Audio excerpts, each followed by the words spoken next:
ஈசன் sir வணக்கம். ஈசன் sir முதல் வேளாண் பட்ஜெட்டை தாக்கல் செய்திருக்கிறாங்க. அநேகமாக இது 7வது பட்ஜெட்டுன்னு நினைக்கிறேன். கரெக்டாக சார்? கரெக்டாக 7 தானே?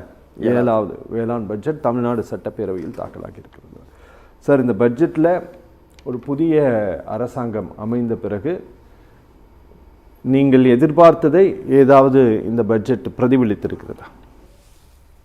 நாங்கள் எதிர்பார்த்ததில் ஒரு 10% மட்டும்தான் இந்த பட்ஜெட் பிரதிபலித்திருக்கிறது. சரி. நம்மாழ்வார் பையில் இயற்கை வேளாண் பல்கலைக்கழகம் வேணும்னு கேட்டோம். சரி. இல்லை, நாங்கள் ஒரு டிப்ளமோ லெவலில் ஒரு கல்லூரி முதல்ல கொடுக்குறோன்னு சொல்லி கும்பகோணத்தில் ஒரு கல்லூரி கொடுத்துருக்காங்க. அதுக்கு நாங்கள் வரவேற்பு தெரிவிச்சிருக்கோம். அடுத்தது இந்த கார்பன் கிரெடிட் விவசாயிகளுக்கு வர்றதே இல்லை. ஜார்க்கண்டில் அதுக்கு ரூல்ஸ் ஃப்ரேம் பண்ணிட்டாங்க. சரி. அப்போ தமிழ்நாட்டில் அதுக்கான முயற்சியில் முன்னெடுக்கணும்னு நீண்ட காலம் அதை பேசிகிட்டு இருக்கிறோம். அதுக்கு ஒரு செயல் விளக்கு திடல் போட்டிருக்கிறாங்க. அது ஒரு நல்ல விஷயம், அதை நம்ம வரவேற்கிறோம்.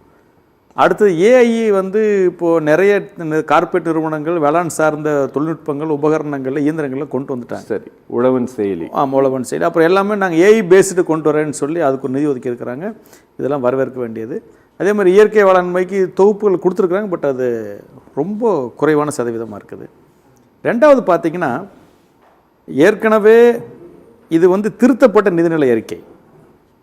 இடைக்காலமாக தாக்கல் செய்யப்பட்ட நிலை அறிக்கையில் கிட்டத்தட்ட 47,500 கோடி பக்கம் ஒதுக்குனாங்க. சரி. இப்போ திருத்தப்பட்டதில் பார்த்தோம்னா 14,984 கோடி, சராசரியாக பார்த்தா ஒரு 15,000 கோடின்னு வச்சுக்கலாம். அதில் வேளாண் உரிமை மின்சாரத்துக்கு கட்டணத்துக்குன்னு பார்த்தீங்கன்னா ஒரு 7,432 கோடி ஒதுக்கிடுறாங்க. சராசரியாக பார்த்தா ஒரு 22,500 கோடி வருது. ஆனால் இடைக்காலத்தில் ஒதுக்கப்பட்டதில் பார்த்தீங்கன்னா 47,000 கோடி, 25,000 கோடி குறையுது. என்ன திட்டங்களை குறைச்சாங்க, எதை கட் பண்ணாங்க, ஏன் அது சம்மந்தப்பட்ட எந்த விளக்கமும் இல்லாமல் இருக்குது. மிகப்பெரிய அதிர்ச்சி அளிக்கிற விஷயமா இருக்குது.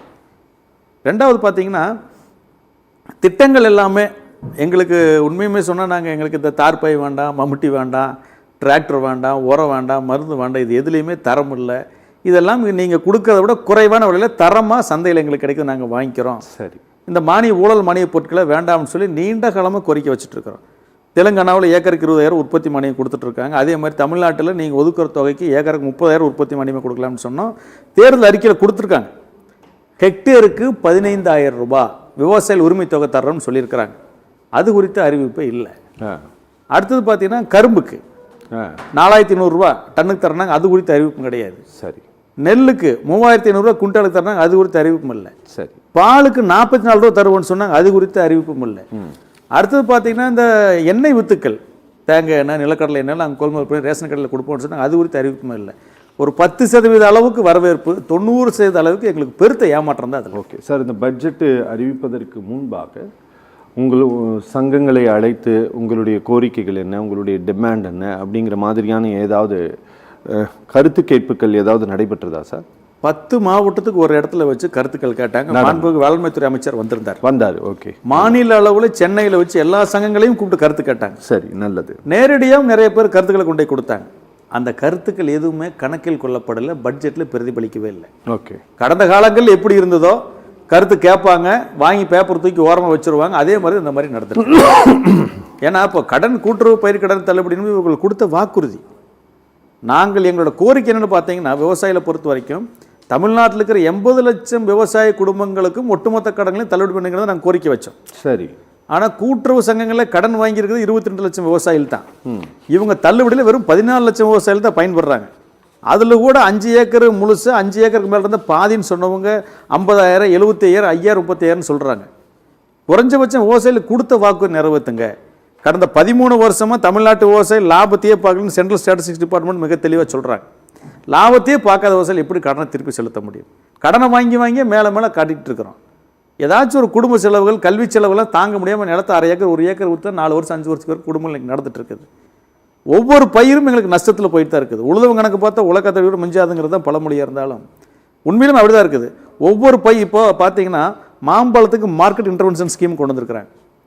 கடந்த 2 வருஷமாக அந்த விவசாயிகளுக்கு கடுமையான நஷ்டம்.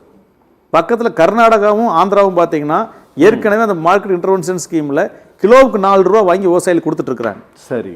ஐயா திமுகவில் எம்ஆர்கே பன்னீர்செல்வம் இருந்தபோது கத்தி பார்த்தா கதறி பார்த்தா நடவடிக்கை இல்லை. இவங்க வந்ததையும் இந்த மத்திய அரசாங்கத்தோட உட்காந்து பேசினாங்க. மார்க்கெட் இன்டர்வென்ஷன் ஸ்கீம் நம்ம ஸ்டேட்டு கொண்டு வந்தாங்க.